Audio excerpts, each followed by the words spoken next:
Behind Closed Doors is a series produced by Somerset Community TV, the Skowhegan Women's Club, and the Family Violence Project.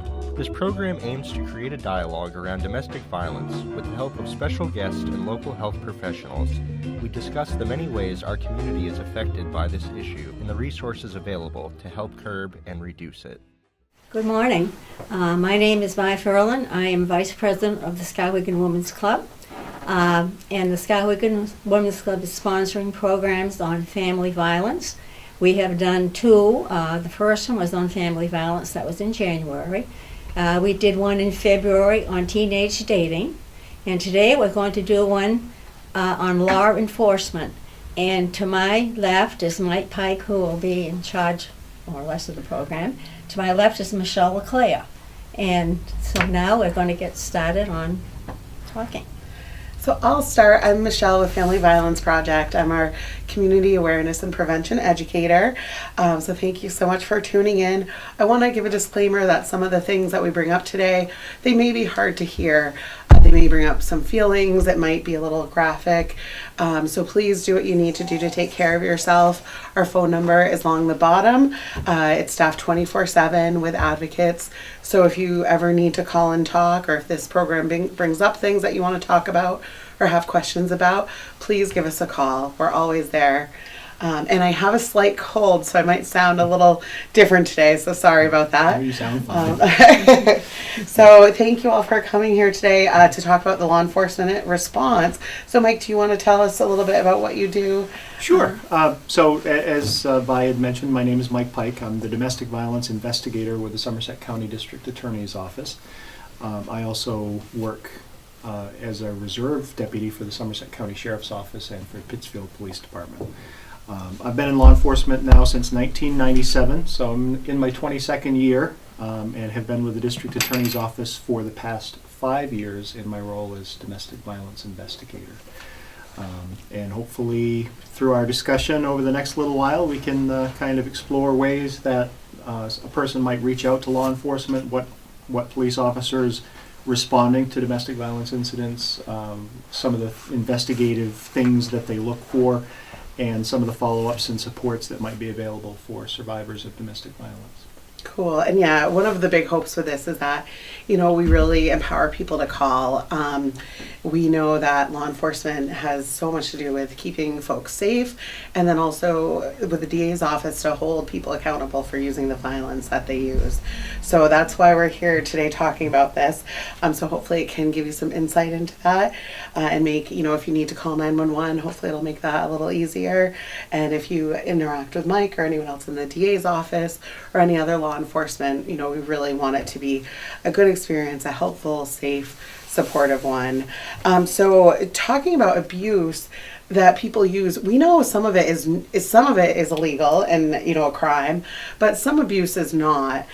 So a lot of verbal abuse. In the first segment we talked about emotional abuse. Lots of put downs. But there is some verbal abuse that is criminal. So what would that be? Sure.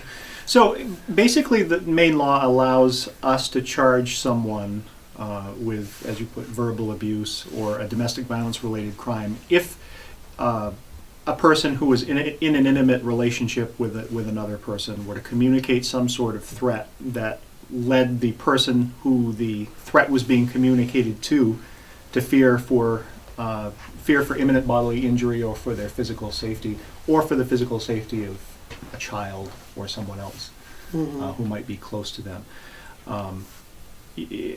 Unfortunately, as you already mentioned, Michelle, some verbal abuse, while extremely harmful, is not necessarily illegal. Things like name-calling, put-downs, controlling type behavior, those things, again, while harmful and abusive, wouldn't rise to the level of criminal conduct, although that's something that could be looked at if the person on the receiving end of those things were to be the subject of a protection order or seek a protection order from the court. But criminally speaking, we're talking about threats of bodily injury, threats to harm or kill that person, and physical types of violence. Right. And even though it's not illegal, it still is abuse when people are calling you names like that, when they're, doing controlling behaviors, the coercion, I feel like coercion is a gray area too, because, we think about that with marital rape or, intimate partner rape, when people are in a relationship with someone and they don't really feel like they can say no. That's such a gray area, because if it's not a choice, I feel like that is a crime. Sure. But it's hard to talk about that. So sexual assault is a wonderful resource with that. And our resources are available too, because even if it's not criminal, it's still not okay that it's happening. And we are still here to support you. You can still call our helpline and make a safety plan, talk about your options, talk about your resources, because it's very isolating too. And I think it's important to note too, you're absolutely right, and I do work with survivors who maybe haven't necessarily been victims of a criminal type of abuse, but again, as you said, the emotional abuse can be very harmful and very detrimental, not only to the survivor but also to children who might be present in the house. And we work a lot in conjunction with Family Violence Project on just emotional support and referring folks in need to the appropriate resources. So, I would encourage, even if there's something going on that may not rise to the level of criminal conduct, you should still reach out. There's still people that are there to help and care about helping folks in that situation. Yeah. It's still not okay. No one deserves to be abused, and it's not okay that it's happening. What are some illegal things that aren't physical abuse but are still illegal and still crimes? Like, I think about blocking exits. Can you say a little more about that? Yeah, for an example, if you have a couple that's arguing and one party wants to leave the residence to just kind of get away and let things cool down. The other person physically blocking that person from leaving might be considered criminal restraint, depending on the circumstances. What we might also call kidnapping. In the state of Maine, it's considered criminal restraint. And it doesn't necessarily mean physically restraining someone or holding on to them. It can be something as simple as preventing them from leaving, disabling a vehicle to prevent them from leaving, which we've seen before. Or like hiding their keys? Their keys. Is that... Yep. Maybe disabling a telephone too, so Absolutely. that they can't call anyone. If you're trying to call 911 because you do need emergency services and that person takes your phone or breaks your phone, that would be a criminal act as well, for which they could be arrested. Yeah, and we see that a lot. The phones, if I'm trying to call my sister for help or 911, and your partner might take your phone and smash it. Right. I feel like that happens a lot. And then that's very isolating too. It's scary to not be able to reach out, and then, to have to get a new phone, all of that. It's such a process and so expensive. Phones are crazy expensive now. So if you aren't working, if you, are on a limited income already, that's very disabling too. It creates a lot of isolation. Sure, absolutely. We do have one service that we offer through the district attorney's office is a 911 emergency phone program. So, and oftentimes this is in conjunction with Family Violence Project as well. We have a supply of reused or reconditioned cell phones that we can give out to survivors, people in abusive situations, that will allow them to keep the phone in a safe place or have a second phone available to call 911 if they need emergency help. Nice. And with those, because any decommissioned phone can be used for this, Absolutely, right? yes. And just, even if it doesn't have service, it can still call 911. As long as it turns on and is charged. As long as it's charged and has a signal, right?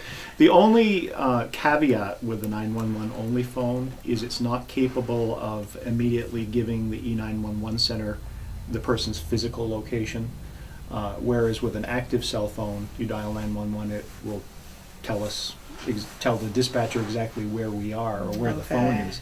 With 911 only phones, you don't get that extra piece. So it's important, if you use a 911 only phone, that you tell the dispatcher first thing where your physical location is so they can send help.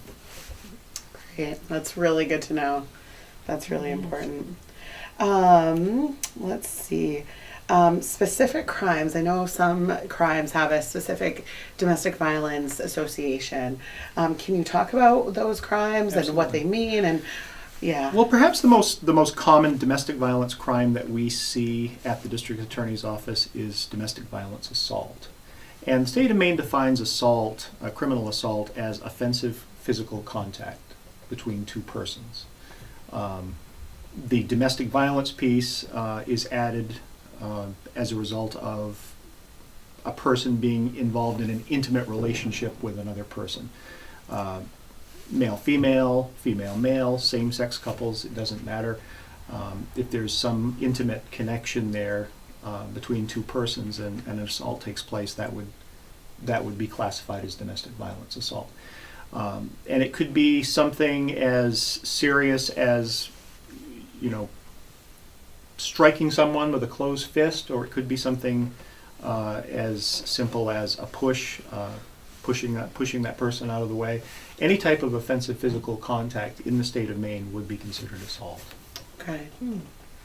And then aggravated assault. Do you want to? I know that doesn't have a domestic violence association right now, but can you talk about aggravated assault? Absolutely. The legislature passed a statute a few years ago that allows law enforcement to charge a person with aggravated assault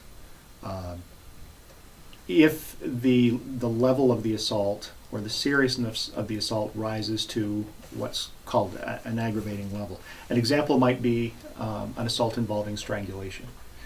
And when we think about strangulation, at least when I first started reading about this and learning about this, I think of it as a person hanging, for example, with a rope around the neck. But strangulation really is as simple as a person putting their hand around another person's throat and occluding their airway.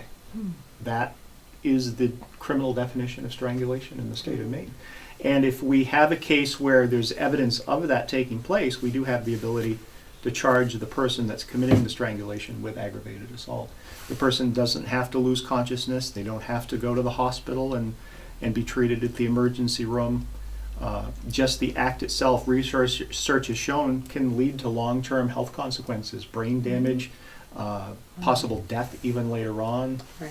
There are just so many different things associated with blocking that airway. Right. The legislature realizes this is a serious incident, and we need to be able to charge accordingly. Well, it is such a dangerous thing because, you think about it, you're blocking the air to the lungs, you're blocking the blood to the brain. Right. You're saying that with my bare hands, I can control whether you live or die.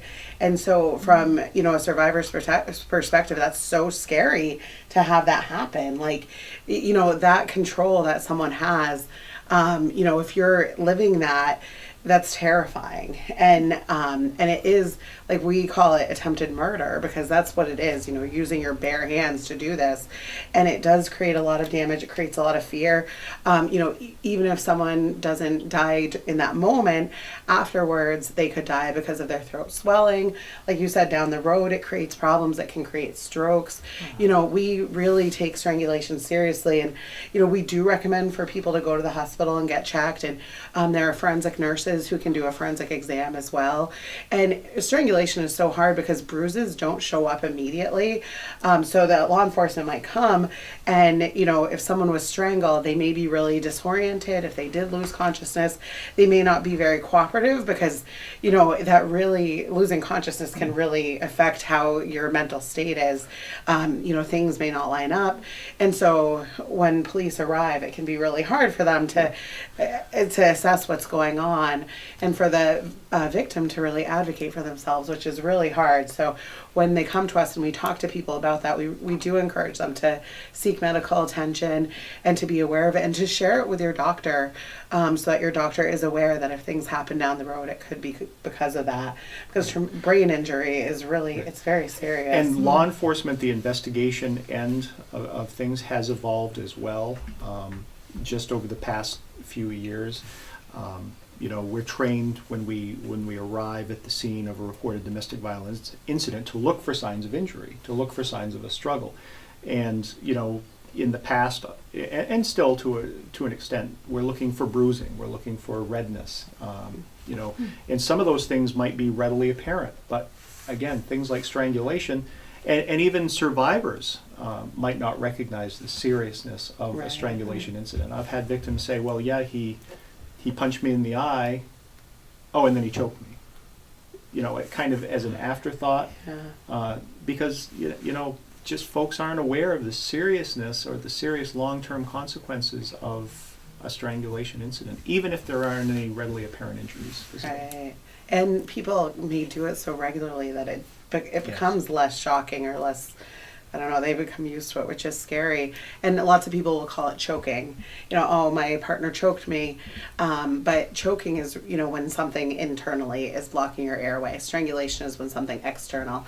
And it doesn't even have to be the hands. It could be, pushing you up against the wall and using your arm or using something else to do that. And so, it's very scary. It's very scary for people. And it really is a line of like dangerousness that they see. It's one of the red flags of like, oh, this person is potentially a lot more dangerous than we realize.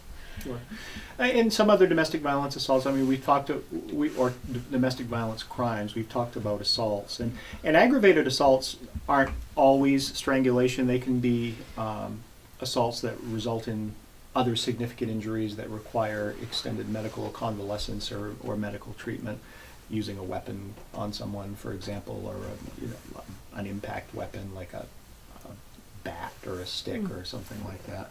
We don't see that a whole lot around here, but we do see a lot of strangulation incidents. Right. Other domestic violence crimes, as we mentioned, if you threaten a person and put them in imminent fear of bodily injury, that might constitute domestic violence. Terrorizing, breaking a phone to prevent a person from calling 911, that's hindering the report of crime or injury. That's a separate crime that a person can be arrested for. Mm-hmm. And oftentimes we see several of these domestic violence crimes happen within the same incident. Right, all at once. Crimes. Why is there the DV specification? Can you talk about that? Because you'll see that in the paper, you'll see that. Well, there are a couple of reasons for that, but traditionally, in order for a law enforcement officer to make a warrantless arrest of a misdemeanor crime, that misdemeanor crime has to happen in our presence. Mm-hmm. Now, a simple assault in the state of Maine is a Class D misdemeanor. And for example, if you had two men fighting in a bar, and you got there and there was evidence of an injury, but you didn't see the two fighting, you might be able to still charge one person with simple assault. But because it didn't happen in your presence, you wouldn't be able to necessarily arrest that person physically without some other extenuating circumstances. Like if the person's not immediately arrested, the incident or the assault incident could continue. Domestic violence cases, by classifying them as such, it gives us the ability as police to make that warrantless arrest for a crime that doesn't happen in our presence. So a domestic violence assault, even though it's a Class D misdemeanor, and I might not have physically witnessed the assault take place, I can gather enough evidence and information to support that charge and make the arrest.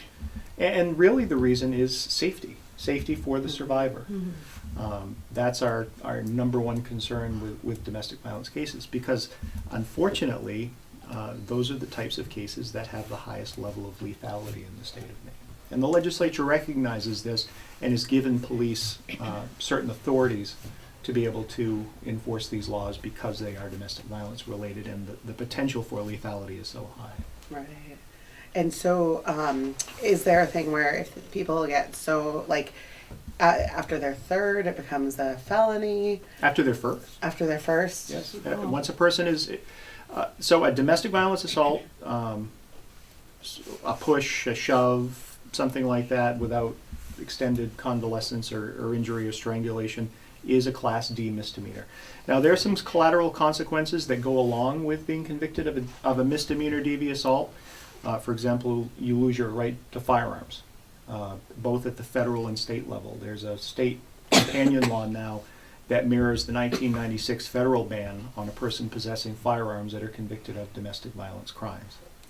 However, after that first conviction for a misdemeanor assault, any subsequent domestic violence related crime would be charged as a felony. Wow.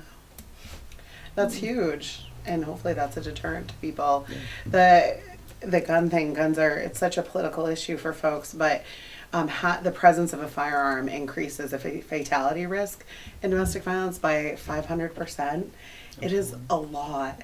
So that's why, we talk about this, and, if you call the helpline, we often will ask about weapons in the home, and people are fearing for their life because weapons make it very dangerous. Absolutely. I think of, it's so dumb, but I think about, if there's a spider, I'll like pick it up and carry it outside. But if I'm vacuuming and there's a spider, I vacuum it up. Like, I'm just ruthless. I don't care. I'm vacuuming. It's very impersonal.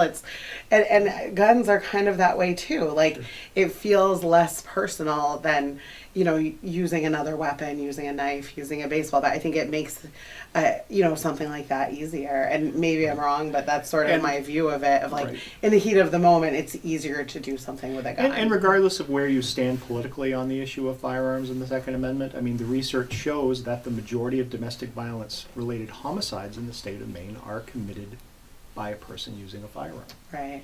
And So it's not political. Like, sure. I just want to make that clear. It's a matter of just survivor safety and public Yeah. safety.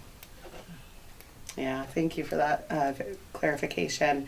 So, stalking, I want to talk just a little bit about stalking because we know that's another thing that can make it dangerous for folks, or more dangerous. They've seen that when people are stalking, that's when more homicides happen also.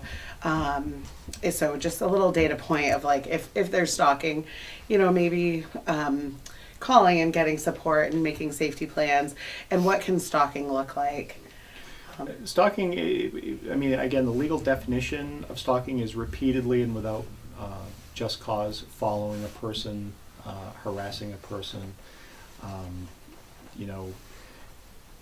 An example of a recent case is I was working with a survivor, and her ex-partner kept showing up at places where she would be, at Walmart, at work, and there was there's no protection order or any keep away type of order in place at that time, but following her repeatedly and engaging in intimidating behavior, and sometimes just a person's mere physical presence, if you're a survivor of domestic violence, that can cause trauma or a stress response.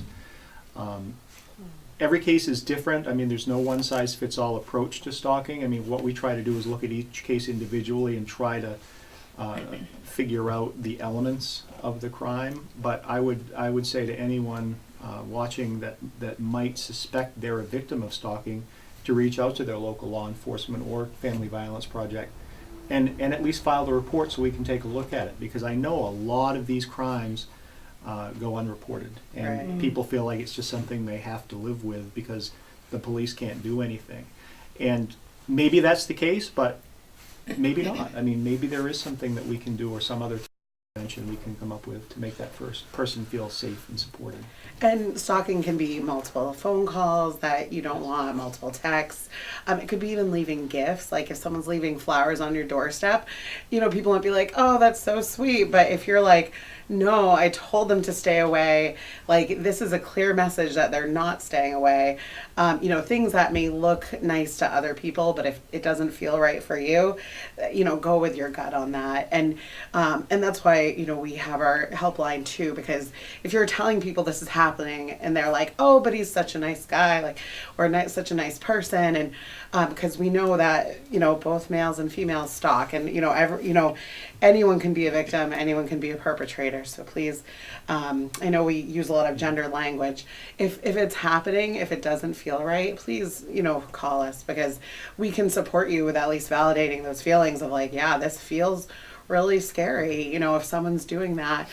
So it can look so many different ways on social media, social And media especially has with changed. technology the way it is Yeah. now, GPS systems are in every cell phone that we Right. have. I mean, the ability to track someone electronically is so much easier Easier. now than it used to be. Yeah. And those are things to just consider.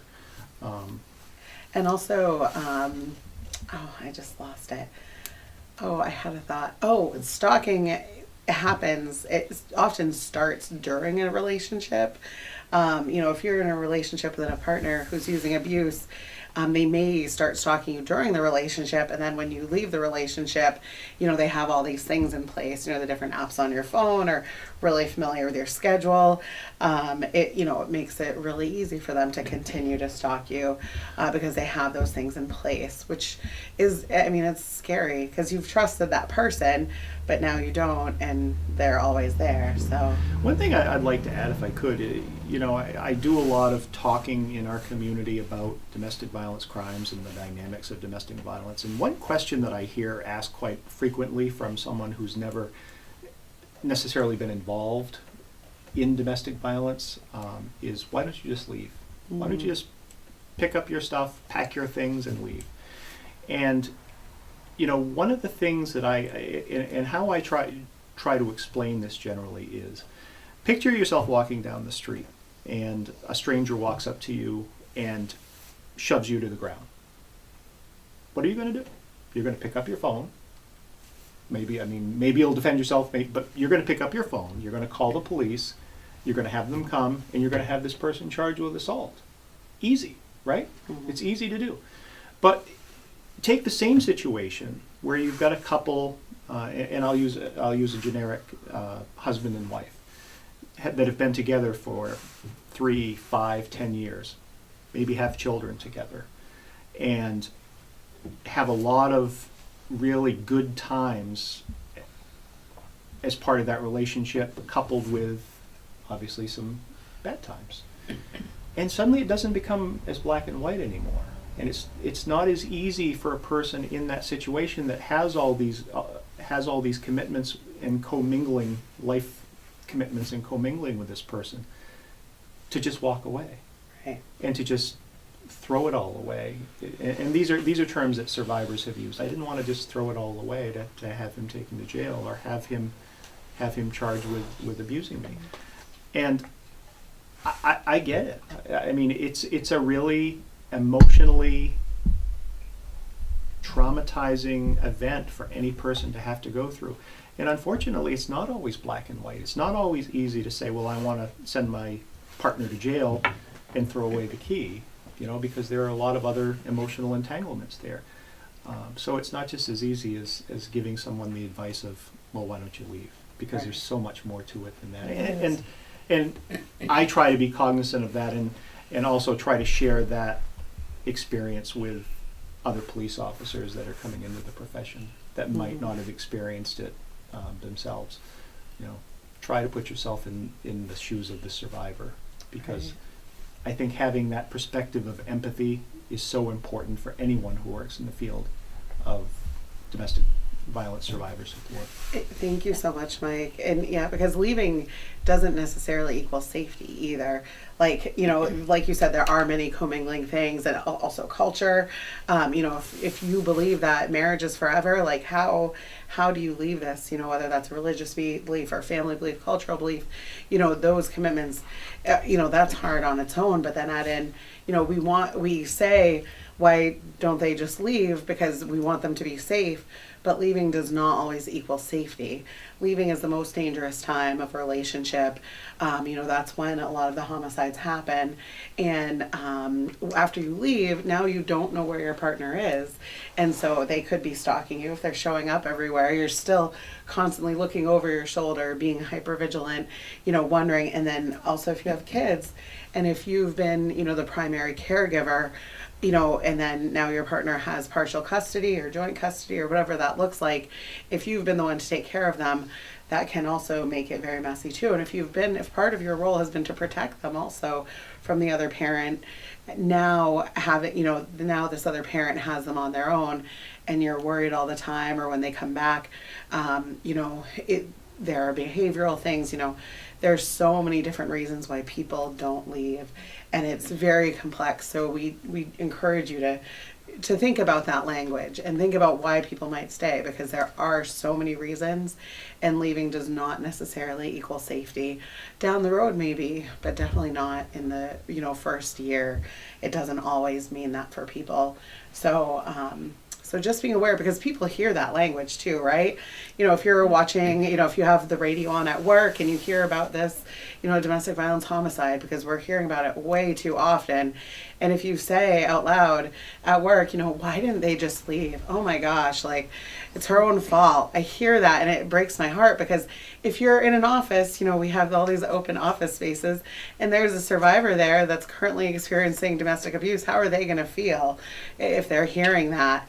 So it's important to be aware of, you know, the way you speak about domestic violence, the way you speak about domestic violence survivors, abusers, all of it, because, you know, we know that it affects so many people. 1 in 4 women and 1 in 7 men have been victims of severe violence in an intimate partner relationship. And so we know it's even higher for, you know, emotional and, you know, the other types of abuse also. So just being aware of how you're thinking about it, talking about it, and be curious, you know, think about why someone might stay. Think about what it would be to leave a relationship and where you would go. Because it's not simple. It's so far from being simple. And Yeah. I would say there's a certain percentage of survivors who that our office has involvement with as victims, whose abusive partner has been charged criminally, that end up staying with that partner. Mhm. You know, even if they end up, for example, on probation with certain conditions, but are allowed to have contact, a lot of times these families will end up back together. And that's okay. I mean, that's an individual decision that only a survivor can make, and they have to make the decision that they feel is best for them. But what I tell them is, our goal is, if you make that decision, we want you to feel safe and empowered in making that decision, or safer. And that's, you know, part of that is holding that offender accountable, making them complete a certified batterers intervention program and domestic violence court, for example. Things that hopefully will bring a degree of safety to that relationship should it continue. So do you want to tell me more about, like, tell us more about what it, like, so say an assault has happened or some sort of DV crime, a neighbor has called 911. What does that look like? What is the law enforcement response? Generally, a law enforcement response to a domestic violence incident, we try to always send at least 2 officers because of the potential for lethality, and you've got multiple parties involved. Sometimes, you know, working in rural Somerset County, that's not always possible, but generally a good best practice for law enforcement is to have a 2-officer response. What you might do when you arrive on scene before you make contact is, just as you approach the residence or the location that the disturbance is going on, is just take a moment to listen and observe and see if you can hear any arguing or any type of a physical struggle. Then make contact. Generally what we try to do is separate the 2 parties, separate the perpetrator and the survivor or the victim, by both sight and sound. And the reason for that is, you're not as likely to get an accurate representation from a survivor if you've got the person that's just abused them within earshot, hearing what they Right. say. Are they going to be as open and truthful about what happened to them as they would if that person was still within their field of vision or sound? So we try to separate the 2 parties. You know, get get some kind of story from both people involved as to what happened, what were you arguing about, or, you know, did any type of physical violence take place. If there are other people present in the residence, other family members, children, we try to separate those folks as well, and, you know, depending on the age of the child, try to get an idea from them what they saw happen. We look for signs of, you know, a physical struggle. Is there, you know, is the apartment or the house disheveled in any way? Is there furniture tipped over? Is there food on the floor, like somebody's thrown a plate or something? I mean, signs of a physical struggle. And then we look at both parties involved and determine, okay, do we have any visible signs of injury? Are there scratch marks? Are there red marks? Or is there bruising? Some of these things might not present until later on, but oftentimes during the initial response you might see redness or you might see scratch marks. Those things do show up pretty quickly. After you've conducted the appropriate investigation, our goal is to determine who is the predominant aggressor. And that's kind of the best practice that we operate under in the state of Maine. Rather than, if you have, for example, evidence that both parties assaulted each other, your job is to kind of ferret out and figure out, okay, who is the predominant aggressor, as in who is the person that has the physical capability to inflict the most physical harm to the other person, who's the person that most likely perpetrated the violence. Was the other person defending themselves? Is that why maybe the perpetrator has bruises or something? Maybe the person being assaulted was defending themselves. So there are a lot of considerations, but what we're looking for is to determine who's the predominant aggressor and make an arrest appropriate based on those findings. Mm-hmm. So we're not looking, it's interesting some of the comments you hear working in this field. Well, it's always the guy that gets arrested. That's really not the case. I mean, what again we're looking for is not to wrongfully accuse a man any more than we're looking to wrongfully accuse a woman. We're looking for who's the person that most likely perpetrated the greatest degree of violence to the other. And that's it. So once the arrest decision is made, the person is taken into custody. Generally, another officer will stay behind to work with the survivor or the victim in the case. One of our protocols is to offer them the services of the Family Violence Project. Obviously, offer them medical attention if it's warranted. And provide that initial emotional support that they might need. Is there anybody I can call for you? Is there, do you have a family nearby that we could call that might be able to come sit with you and stay with the kids and just kind of be a support for you? So those are all things that we look at as well during the initial investigation. Nice. And then when people are arrested, how long? So like say someone is arrested after an assault, how long are they in jail, or what does that look like for them? Well, it depends on their criminal history and also the circumstances of the incident.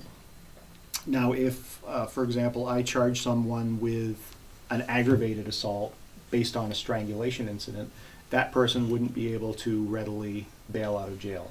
They would have to be held in custody until the next available court arraignment day, which in Somerset County we do arraignments on Monday, Wednesdays, and Fridays.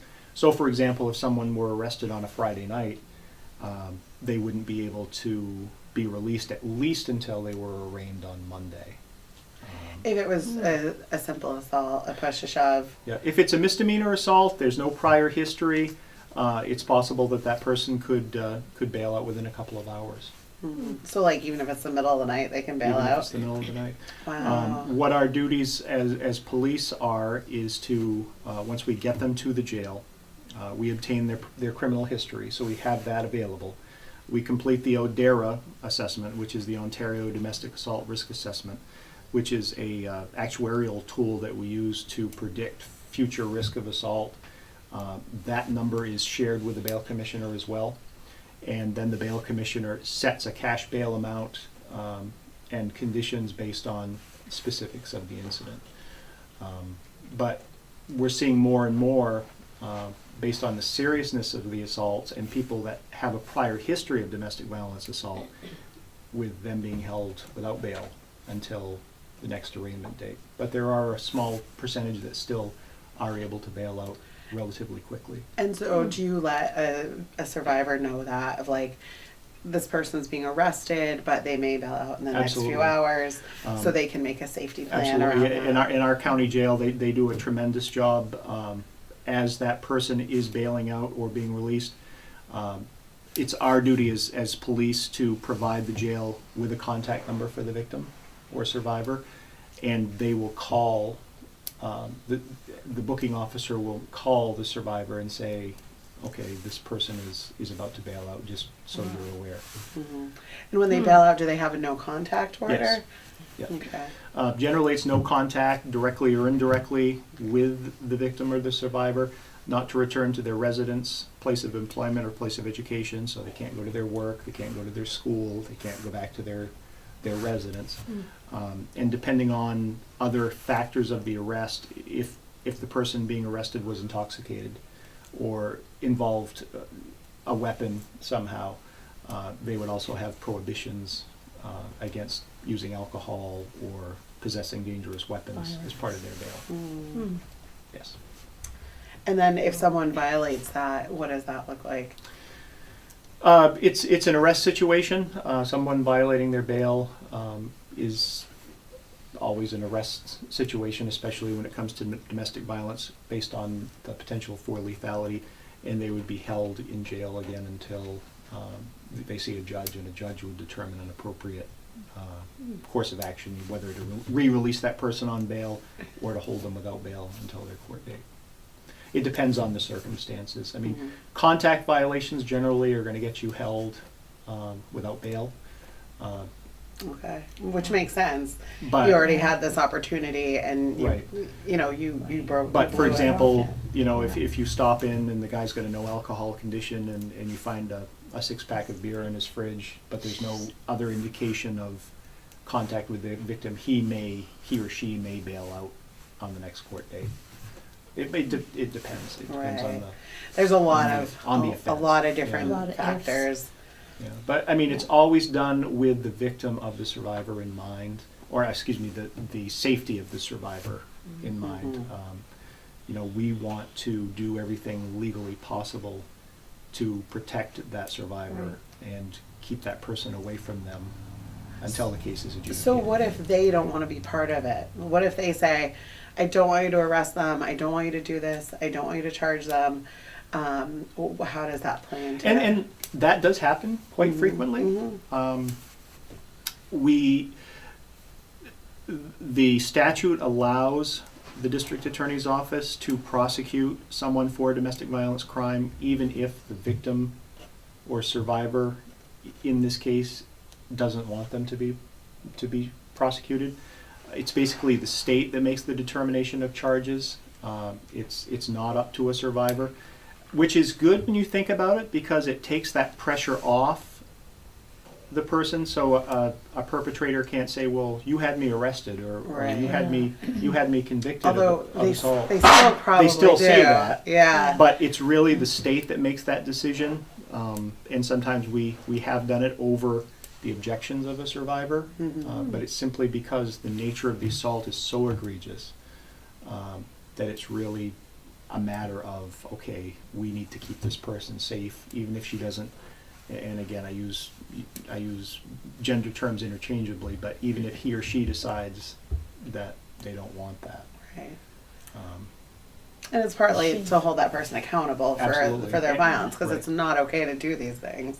But yeah, it makes it hard, because we definitely talk to survivors who don't want charges pressed because they know it'll be worse for them, or they're the primary income person, and how are they going to support their family? That's right. Yeah. Especially if there's A been lot. a lot of control, and they've been like, you can't work, I'm the only one that can work.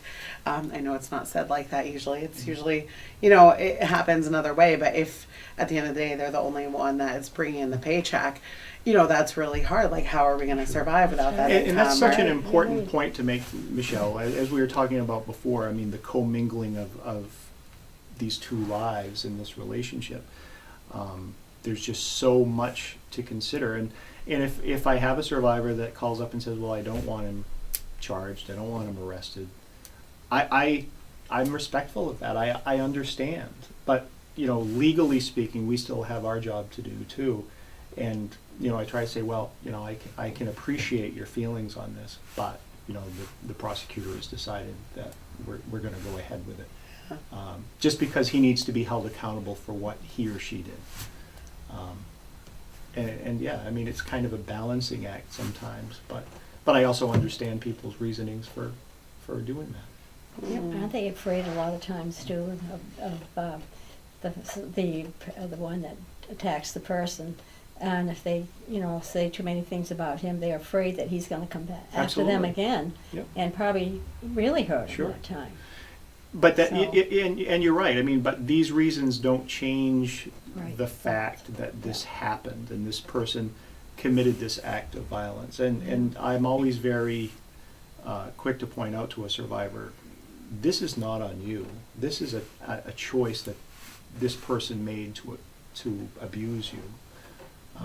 This isn't anything you've done. This isn't, he or she's not in jail because you did anything wrong. Right. No. He or she's in jail because they made the choice to abuse. And that's an important distinction too. It's always a choice. Yeah. We all get angry. Those of us that have been in relationships for a long time, we all have arguments and disagreements. do. But violence is always a Right. choice. Right. And it's a choice that a person makes, and it's not anyone else that's to blame for making that choice. Right. And people often say that substances are to blame, and we know that alcohol or drugs can make things worse. But if you take away those, the abuse is usually still there. So substances, are definitely a part of it. They definitely, they take away those inhibitions and can make it a lot worse. But they're usually not to blame. It is still the person's choice. And again, my response to that would be there are a lot of people in our society that struggle with addiction and substance abuse, alcohol, drugs, Yeah. but those people don't choose to use violence.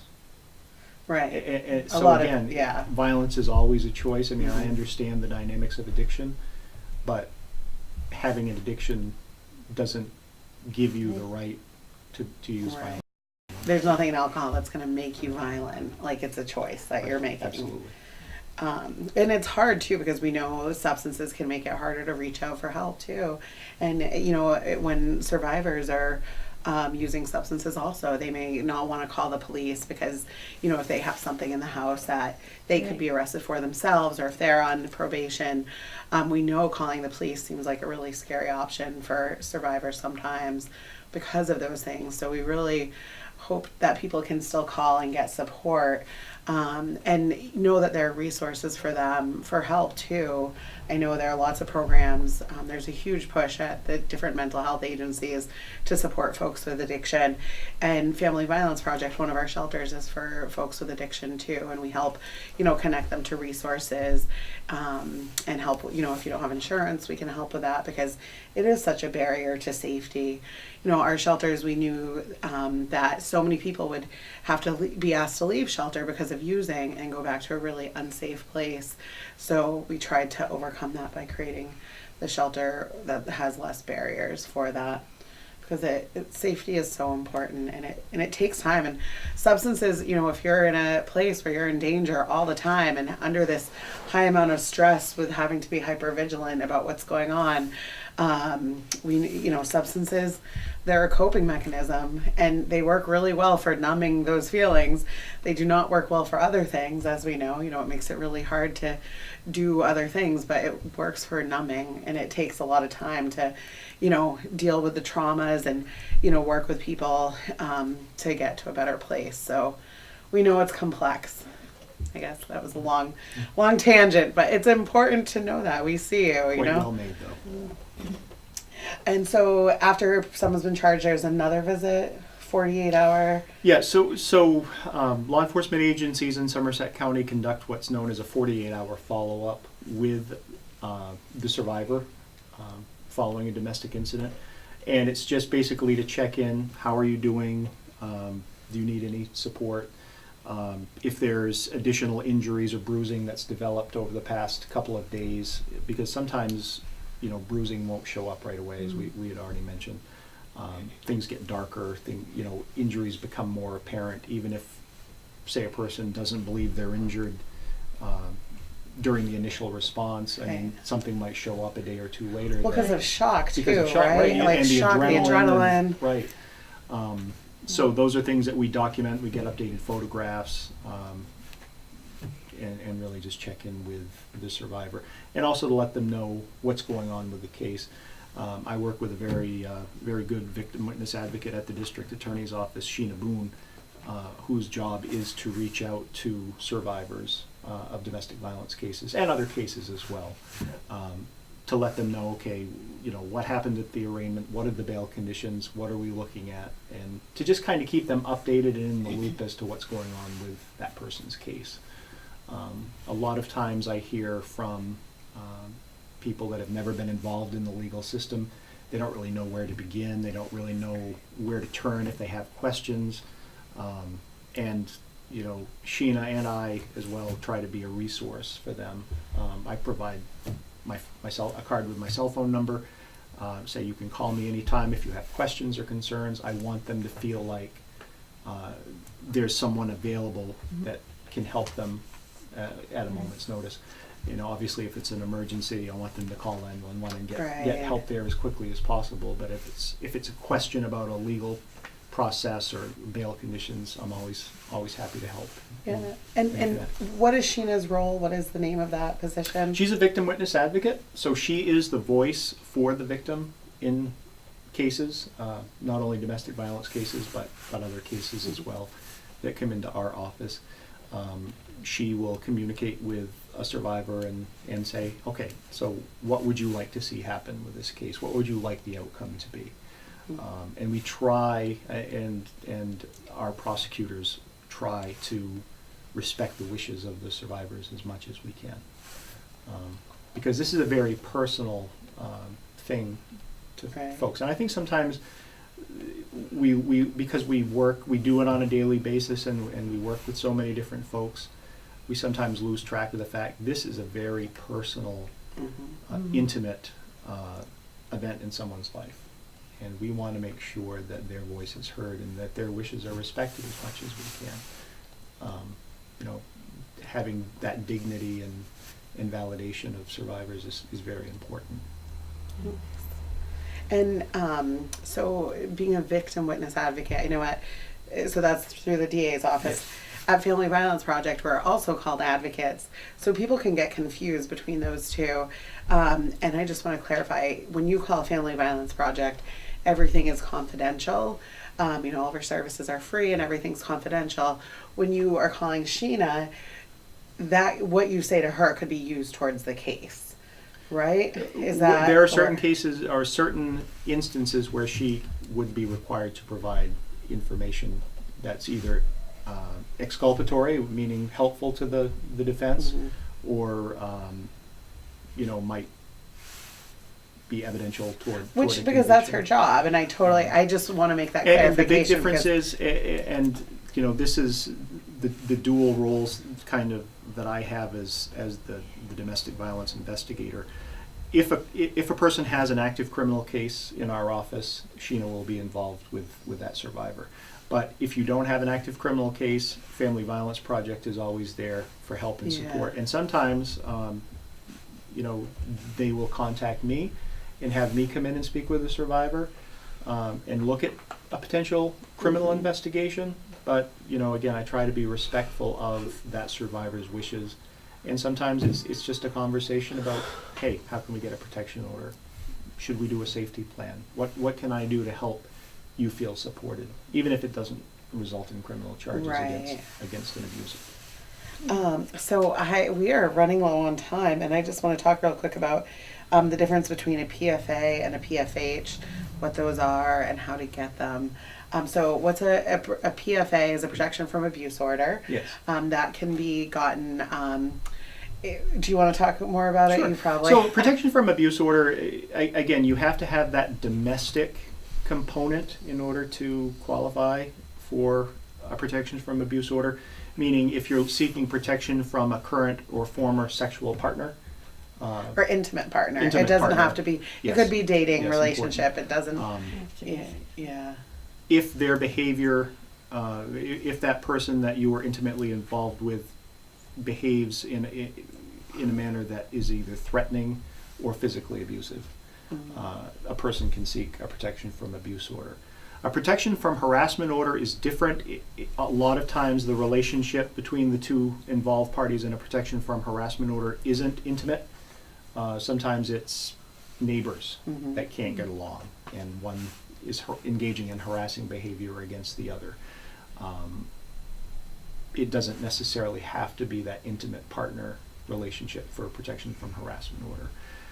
Sometimes, on the flip side though, there will be couples that may have dated for a period of time that were intimate, but the abuse or the behavior of one of the parties doesn't rise to the level of abuse, but it may rise to the level of harassment.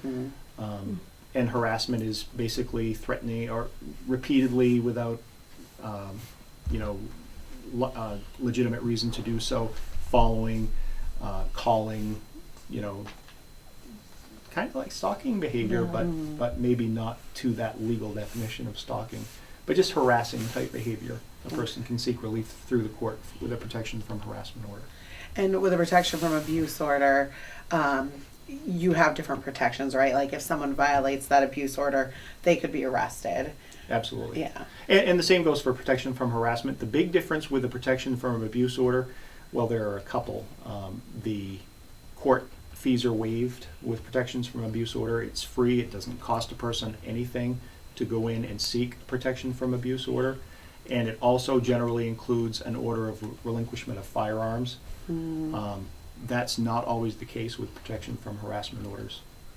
Okay, and those are 2-year orders. And protection from abuse orders, permanent orders are 2 years. Permanent protection from harassment orders are 1 year. Okay. And we have court advocates at the office that can help with those as well, because legal paperwork is always just a bit challenging, I think, and just to understand the process of how to do that and to get support with that. We have court advocates that are available at our offices to help with that, because it's a process and it's hard, and you have to face your abuser in court, if you're getting in a PFA, and so having, support through that is helpful, and we're available for that. We need to wrap up, so is there any last thoughts you all Just have? one thing I'd like to add about protection from abuse orders. I do hear it said from time to time that it's just a piece of paper. But I think it should be stated how important that piece of paper can be as far as giving the police or law enforcement the ability to help keep a person who's abusive away from a survivor. That piece of paper gives law enforcement a lot of authority to arrest and incarcerate someone who violates it, as opposed to us not being able to make that intervention, and that might save a life. So I guess I would just say, for anyone that's considering a protection order, but hasn't followed through because they don't feel that it's worthwhile or worth the effort, to really reconsider it and talk to somebody from Family Violence Project, or reach out to me at the district attorney's office, and we can talk about strategies that may not include getting the protection order, but at least we can talk about that and maybe look at other ways that we can help too. Yeah, and just know, if you do call us, we will never tell you what to do. We're just there to support you by listening, giving you options. What we can explain the options and talk about them, but we'll never tell you what to do. We know that you're working hard to stay safe in your life, and we're just there to support you. So thank you. Our number's on the bottom. Thank you, Mike and Michelle, for all the information. It's very helpful. Thank you so much for having us. Join us next month. April is Child Abuse Awareness Month, so we'll be talking about domestic abuse and the impacts on children. So join us next month for that. Thank you so much for coming. Thank you so much for hosting this. Behind Closed Doors is a series produced by Somerset Community TV, the Skowhegan Women's Club, and the Family Violence Project. This program aims to create a dialogue around domestic violence with the help of special guests and local health professionals. We discuss the many ways our community is affected by this issue and the resources available to help curb and reduce it.